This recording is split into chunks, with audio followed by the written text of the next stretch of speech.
Hello, everybody.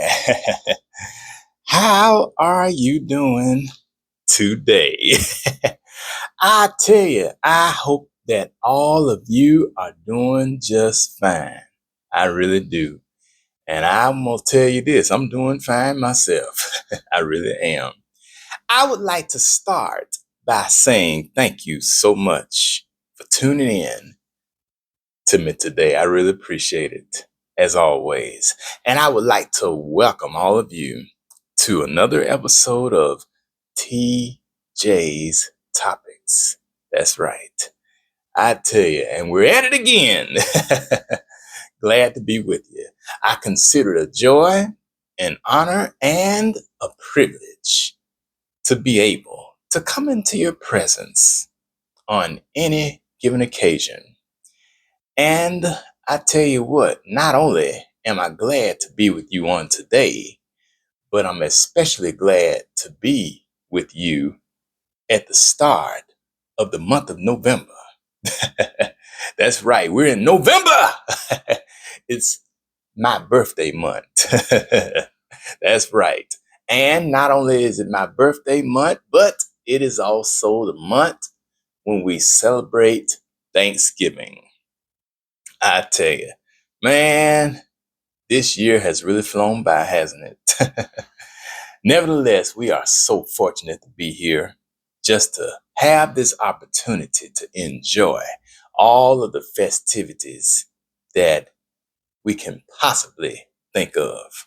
And so we're grateful for that. Now, today I would like for us to discuss a little topic, one that I would consider to be of interest, and hopefully you will too as we get into it.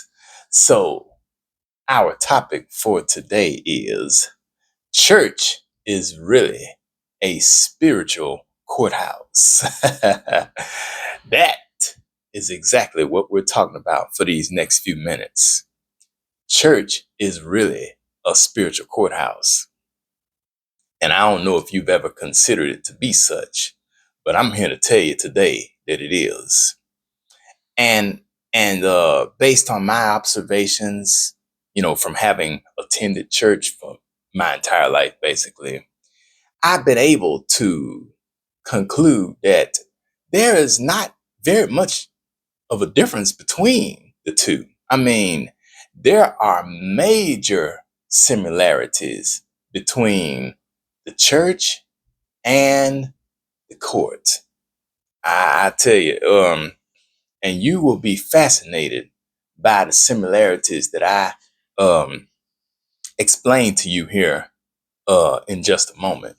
But I just want you to think about it. If you've ever been to church at any point in your life, and if you've ever been into a courtroom at any point in your life, just visualize what you saw, and the atmosphere itself. I mean, so many similarities. So I tell you what, why don't we go ahead and get into it right now? And then as we go along, you will see exactly what I'm talking about. The similarities between court and church.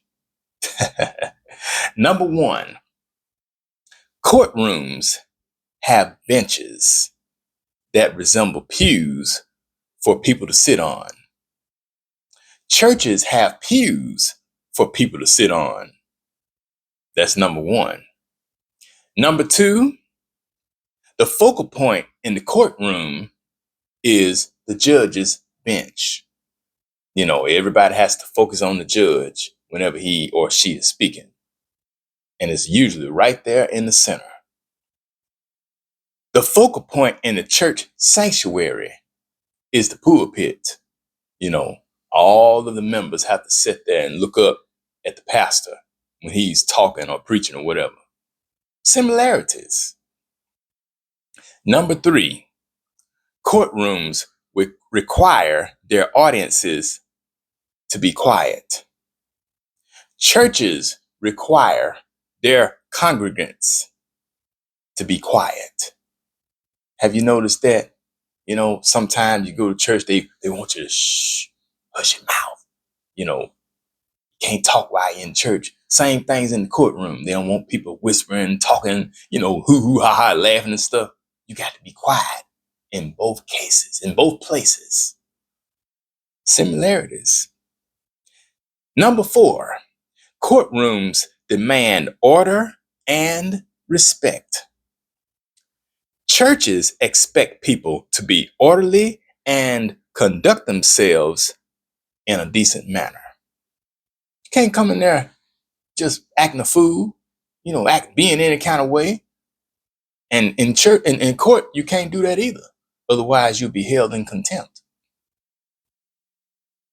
Very similar. Number 5, in court, there's always the possibility of someone being convicted of a crime. Whatever that crime might be, a misdemeanor, might be a felony, whatever. Possibilities of them being convicted are pretty high. Meanwhile, in church, there's always the possibility of someone being convicted of sin. Pastors get up there and they like to, pray and ask God to allow the Holy Spirit to move on the hearts of people and convict them of the wrong that they have done, as they're preaching, and they try to preach on certain subjects and drill it into them hard, calling out certain things and if they're not careful, calling out certain people in the church, making them feel some kind of way. Church has a way of making people feel bad about themselves, and not just church, but religion in general, making people feel bad as if they're completely worthless and no good at all. And that's usually what they do in the courtroom also, as we've seen on multiple occasions. Number 6, in court, the judge runs everything. In church, the pastor runs everything. Very similar. I tell you, if you've ever been in church and if you've ever been in court, you'll notice how the judge is always the one who is pretty much calling the shots. And so it is in church. The pastor calls the shots. Very similar. Number 7, in court, you may be required to pay a fine plus court cost.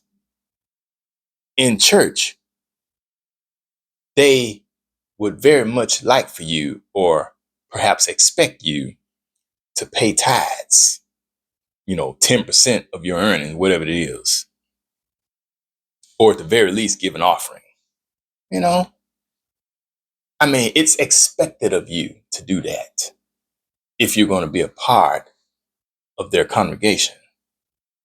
And if you go to court for anything, like if you got a speeding ticket or, parking somewhere longer than you should have or anything else, run a stop sign or a red light and you get a ticket, you got to go to court and fight it. They might want you to pay a fine. The church wants you to pay money to try to keep them going. So what's the difference? None whatsoever. Number 8, when you go to court, you're expected to dress nicely, and look decent and presentable. When you go to church, you're expected to look decent, be presentable, don't come in there looking any kind of way. That's not going to go over too well with those people. And you got some bold members in these churches too who will call you out on it. And if you go to court dressed any kind of way, the judge and perhaps somebody else in there will call you out on that too. Very similar. Number 9, there are usually long aisles in courtrooms, from the door where you come in all the way up there to the front, leading up to where the attorneys sit, the prosecutors and all them, and then finally at the judge's bench. Then In church, you typically have long aisles from the back door where you come in all the way up there to the altar and the pulpit. So how is it any different? It's not. And finally, number 10, the courthouse's restrooms are typically located out there in the lobby. And then in church, the restrooms are typically located out there in the lobby. Very similar. So either way it goes, I mean, whether you go to court for something or if you decide to go to church on Sunday, you're going to basically see the same thing. You're going to feel the same vibe. There's going to be this certain type of energy that is exuded throughout the atmosphere when you upon entering. You'll feel it. And, I've been to court. I've been to church plenty of times. So, and I've seen the similarities. It really is. And so, but that's why I came to that conclusion. Church is really a spiritual courthouse. And, church has a way of putting people in their place, trying to keep you in check, just like they do in court. So tell me this, do you see the similarities between the two, between court and church? Have you ever been to court and seen everything, how it goes? And if you've been to church, you definitely know how that goes. So if you paid close attention long enough, then I'm sure you have seen the similarities between the two places. Hardly any difference at all. So anyway, that's all I have for you today on that subject. Church is really a spiritual courthouse.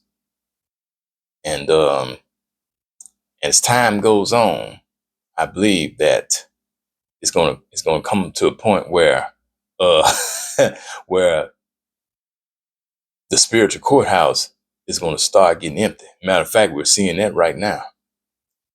Pretty soon there's gonna be more people who would rather sit up in the in the secular courthouse than the spiritual courthouse. Well, anyway, thank you so much for tuning in today to this episode of TJ's Topics. And I really do appreciate you being with me. And please feel free to stop by and like, comment, and subscribe if you wish. Share it with whoever. And come back again next time. We'll have another good subject for you as we proceed into this month of November. This is Taryn Jerome Harris, reminding you that every round goes higher and higher. I'll talk to you later. Bye-bye.